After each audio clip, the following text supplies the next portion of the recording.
रह गया था सॉरी म्यूचुअल फंड्स को लेकर। आपने काफ़ी स्टेप्स उठाए सेबी ने इन्वेस्टर प्रोटेक्शन के लिए, छोटू पीएमएस और काफ़ी चीज़ें म्यूचुअल फंड इंडस्ट्री को लेकर भी आई।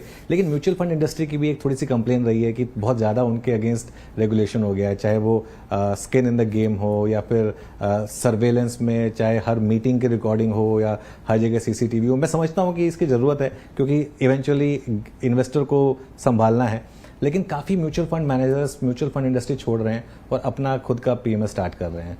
आई एम श्योर इसमें आपने इस पर भी थोड़ा सा पढ़ा होगा। ये थोड़ा डेलिकेट मामला है, इसको कैसे हैंडल करेंगे?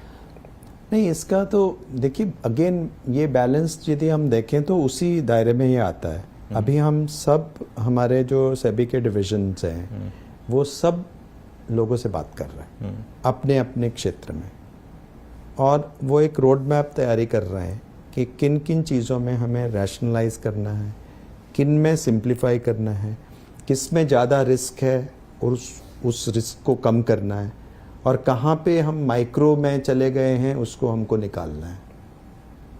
तो इस परव्यू से ही इसी को मैं ऑप्टिमम कहता हूँ जी सर, कि जहाँ रिस्क है उस रिस्क को हम मतलब कम ना आके, ठीक है, चाहे वो कड़वा लगे उसको काम करना, चाहे वो डिफिकल्ट लगे उसको हमको निगलना होगा, ओके, वो दवा पीनी होगी जी, लेकिन जहां हमको जरूरत नहीं है हाँ, उन चीज़ों में हमें रिलैक्सेशन देनी होगी, बिल्कुल, क्योंकि वहां पे जो कुछ वो कर सकते हैं हमें इतना इंट्रूसिव जाने की जरूरत नहीं है। जी, अब इसको आइडेंटिफाई करने की बात है हाँ, with proper logic and rational. तो मुझे लग रहा है जब वो अप्रोच से हम काम करेंगे तो कुछ इश्यूज तो रिजॉल्व हो जाएंगे, लेकिन ये भी हमें मानना होगा कि इनसाइडर ट्रेडिंग में हम रेगुलेशंस के अंदर उनको लाए हैं, बिल्कुल, और चूंकि इतना सारा फंड म्यूचुअल फंड्स हैंडल करते हैं और उनके लेवल में इंटेग्रिटी रहना वो भी एक बहुत इंपॉर्टेंट चीज़ है। बिल्कुल, लेकिन यदि कोई एक्सेसिव हो रहा है, हाँ, यदि वो एक्सेसिव हो रहा है और जिसका औचित्य नहीं है,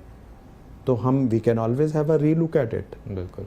thank you so much sir, इतने इस शानदार नोट पर इस इंटरव्यू खत्म करेंगे। आपने इतना समय दिया हमें, उसके लिए बहुत बहुत धन्यवाद आपका, और एज सेबी चीफ आपको all the best. Thank you.